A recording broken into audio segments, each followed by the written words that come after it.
Good Friday to you. Best way to start a show. Thanks for being here and being a part of the show as we wrap up this week of coverage. We do so on the 16th day of March. Puts us over the halfway mark of the third month. And with that said, headlines on this evening's program will include a structure fire that destroys a large home in Paintsville yesterday. Also, indictments returned by Johnson County grand jury. Assault, a couple accused of writing cold checks on several different individuals totaling thousands of dollars. Drug and violent charges, over 20, nearly 24 individuals indicted from Johnson and other counties. Also, we'll talk about the court appearance today of the man accused of, now charged with the death of Scotty Hamilton of the Pikeville Police Department. Here in McGoffin County, a man who served just shy of 7 years in jail for shooting 3 individuals back in 2011 here in McGoffin County in the southern portion of the county is back in jail tonight, just soon after being released from those charges earlier this year. Only a couple of months ago, he now faces new and serious charges related to a couple of incidents. We'll talk about Colonel Boland in just a few moments. We'll also have briefly some information tonight coming from our state representative, John Blanton. Indeed, it's been a busy week. I spoke with him earlier today via the telephone. He was actually en route from Frankfort to McGoffin County and then to services this weekend in honor of fallen officer Scotty Hamilton. I'll tell you a bit about what he's been working on this week, and we've made arrangements to get together relatively soon, and he'll have an interview for us then. With all of that said, I'm going to go ahead and begin with indictments right now as we're working on a few details for a few of our other top headlines. These indictments returned this week by the Johnson County grand jury. In all, nearly 24 individuals named with charges now in regards to drugs, violent, theft, and other charges. The first 2 indictments center around 2 people charged with escape in the second degree and theft by unlawful taking. Separate cases, mind you, but similar in the fact that Danny Coelgrove of Lenore, West Virginia, was charged with fleeing his registered residence where he was ordered, held, and monitored with an ankle device on February the 20th of this year. The theft charge stems from the theft of the ankle monitoring device. He was ordered, held on a $5,000 bond. Dennis Horn of Paintsville, also for February the 23rd of this year, is charged with the similar indictment charges, fleeing his registered residence where he was ordered, held on home incarceration, and stealing a Sentinel brand ankle monitoring bracelet. His bond, too, at $5,000. A Sitka woman, Regina Russo, possession of a controlled substance in the first degree for being in possession of methamphetamine. That case brought forth by Deputy Jesse Mullins of the Johnson County Sheriff's Department. Her bond set at $5,000. 2 men were indicted for a shooting that took place in a church parking lot at the first of this year on the 3rd day of January. That was in that the Johnson County Sheriff's Department responded to a call of a vehicle that had wrecked in a ditch near the Mealy Church of Christ. The caller, who saw the results of the car crash, also reported to authorities of hearing gunshots and seeing 2 men running around vehicles firing at each other. When authorities got there, the 2 men were still on scene, still armed with their respective handguns as well, and have since been indicted on wanton endangerment in the first degree. Jonathan Mayhan of Hager Hill facing that charge, and his bond was set at $5,000. The other man, identified as Tatarekoda Baxter from Richmond, Kentucky, was indicted on account of possession of a handgun by a convicted felon for the events that took place on the same day. He was found to be in possession of a .380 caliber upon arrival of the Johnson County Sheriff's Department. His bond set at $10,000. 2 separate indictments were returned in the name of Joseph Warrix of Louisa, both for burglary in the 3rd degree and being a persistent felony offender in the 1st degree, which means he's already been convicted of 2 prior felonies in his lifetime. He's accused of entering the residence of a Donnie Gilliam with the intent to commit a crime on November the 19th, and also the home of a Cammie Holbrook on 7th Street on the same date. His bond ordered at $15,000 on each indictment. Ottway and Thelma Crider of Paintsville were each indicted on 15 counts each for theft by deception with complicity of each other. This relates to the grand jury charging that from May of 2017 through December of last year, the 2, in complicity with each other, unlawfully engaged in a scheme to defraud a total of 4 women by passing checks on them, knowing that they would not be honored. The checks ranging from $500 to $600 each.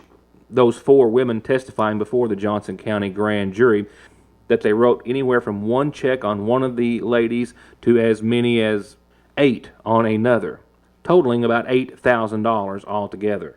Bonds for both Ottway and Thelma Crider's photo not available as of airtime, were set at $5,000 each.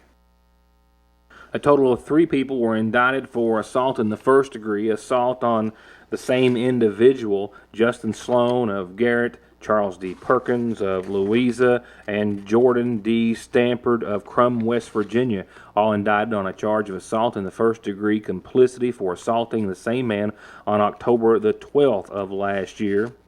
All 3 indicted on account of assault in the first degree complicity, with Charles D. Perkins also indicted on account of being a persistent felony offender in the second degree for having a prior felony on his record. James M. Martin of Sitka was indicted on wanton endangerment in the first degree. This stems from an incident in which he was driving a car back on February the 7th of this year, just last month, when he reportedly tried to or could have caused the death of another person, as well as 3 passengers in her car when he tried to run them off the road with his vehicle. Martin was ordered held on a $5,000 bond. A Paintsville woman, Jerri A. Reed, was indicted on account of burglary in the third degree, which is Class D felony. On February the 15th, authorities alleged, that being Officer Zach Mitchell with the Paintsville Police Department, that she committed the offense of burglary in the third when she entered the Walmart and remained on the grounds with the intent to rob the establishment of property after previously being banned not once but 2 times from the Walmart of Paintsville. Her bond set at $5,000. Jeffrey Kyle Adams of Flat Gap was indicted on theft by unlawful taking, shoplifting over $500, as well as being a persistent felony offender. He reportedly shoplifted a great deal of merchandise from the Paintsville Peebles at an amount exceeding $500, and for already being a convicted felon with 1 prior felony on his record, he was indicted on account, as I said, of being a persistent felony offender in the second degree. Several individuals indicted on charges of flagrant non-support. The first, Travis Mollette of Boone's Camp, in arrears of $6,167. Gina Blevins indicted on flagrant non-support for owing more than $2,407 in child support payments. Tasha Brown indicted on flagrant non-support, which is a Class D felony, by the way, for owing the foster care system of Kentucky more than $2,260. Evan M. Richardson of Nicholasville indicted on flagrant non-support and being a persistent felony offender. He owes as much as $2,539 in child support and has 2 previous felonies on his record. And he was also named in a separate indictment for flagrant non-support. More than $2,400 owed to another female, and in that case as well, also indicted for being a persistent felony offender in the first. And Danny W. Young of Blaine, Kentucky, indicted for flagrant non-support for being behind more than $8,480. He's also indicted on being a persistent felony offender in the first degree with 2 prior felonies. His bond set at $15,000. Also named in indictments, Connie Burchett of Euclid Avenue in Paintsville on a charge of making false statements to receive an increase in benefits. Now, the indictment itself does not list the exact amount, just says simply over $100, but does allege, per the grand jury, that on or before December the 28th of 2014 through April of the following year, Connie Burchett committed the offense of making false statements to increase in benefits by knowingly and unlawfully making a false statement or representation of a material fact or failing to disclose a material fact to the Secretary to obtain or increase any benefit under this chapter or under an employment security law. No other details were given on that case. Her bond set at $5,000. Also, Jason Fairchild of Flat Gap was indicted on account of flagrant non-support. No photo available for him either. He was said to be in arrears of nearly $7,000, $6,972 to be exact. The rest of our headlines begin right after these messages. Catch the early spring specials before they're gone. A new shipment of mowers, push, rear, and all-wheel drive walk-behinds, trimmers, air compressors, power and hand tools, and more. Plus new shipments of guns and ammunition every week. And don't forget, they'll always loan you cash today on anything worth $1 at Parkway Gun and Pawn. Hello, friends and neighbors. I am running for sheriff because I want to work hard to make our streets, schools, and homes safer. I am a certified police officer and a graduate of the Department of Criminal Justice. I will put my training and experience to work for our county, and I will work hand in hand with all other agencies.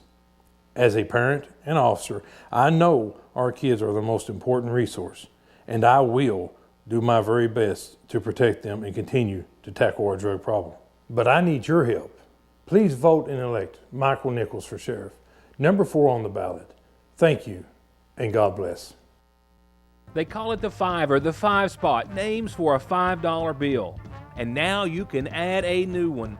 Best lunch deal ever. Because every weekday during lunch at your Sagersville Lee's Famous Recipe, for a total of $5, that's $5 taxes and all, you can get our famous chicken sandwich or 2 of our famous chicken biscuits with potato wedges and a drink, or our steak sandwich or 2 steak biscuits with wedges and a drink, or our famous foot-long hot dog with homemade chili, wedges and a drink for $5. That's 5 deliciously awesome deals for only $5.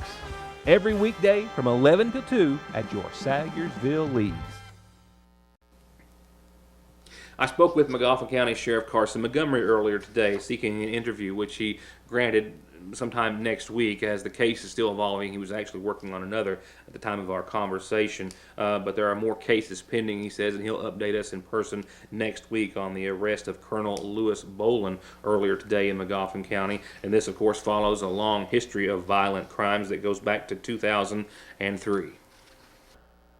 In 2003, he was indicted for assault after he carried a gun into the Floyd County Justice Center. That case was ultimately dismissed after he was found incompetent to stand trial. And then this was the scene, February the 2nd, 2011, at the J&J General Store in Magoffin County. The shooting there, in which Bolin reportedly severely injured 3 victims and shot in the direction of 3 other people. According to the original arrest reports that we ran, Bolin allegedly shot one female 6 times near a residence on Route 7 in Gunlock, and then followed her as she fled with a child in a vehicle to the J&J General Store and continued the assault there, shooting 2 men who were at the store. He reportedly fired numerous rounds at the victims outside the Gunlock business. He pled guilty in February of 2013 to 6 counts of attempted murder and sentenced in March of that year to 20 years in prison. But in December of last year, a state parole board recommended he be released from prison effective February the 1st. That was just 1 day shy of the 7th anniversary of the shootings and 13 years less than the 20 years he'd been sentenced to.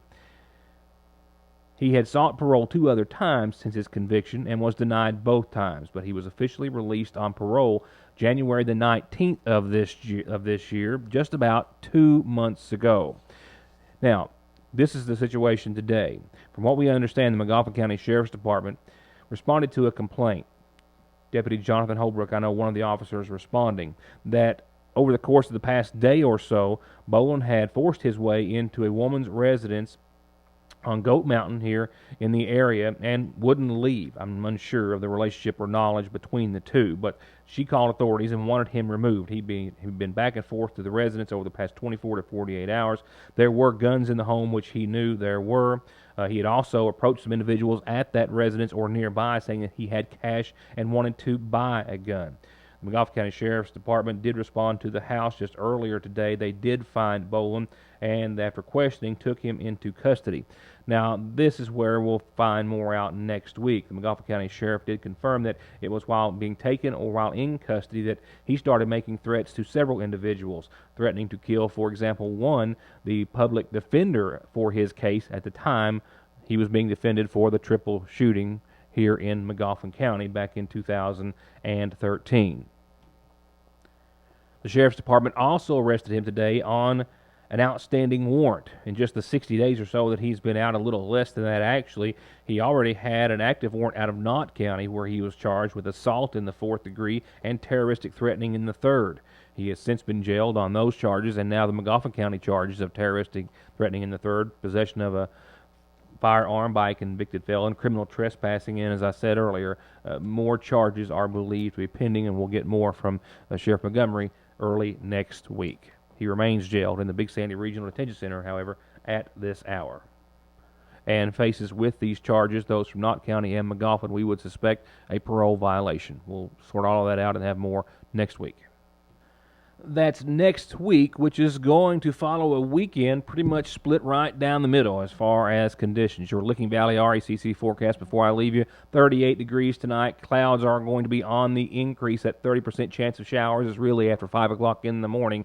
And tomorrow looks to be an interesting one that you'll need to keep an eye on. Showers mainly before 1. Look for the possibility of some thunderstorms as well in the latter afternoon hours as the day goes on. 55 for your high, 33 for your low. Not seeing big rainfall amounts out of this, a tenth to a quarter of an inch early, maybe another tenth to a quarter of an inch or so later, but it's going to be stormy, possibly mixed in with all of that. It's not the best day to be out. Maybe a good day, I don't know. Seems like there's a ball game or something on. I don't know. I can't think of what that might be.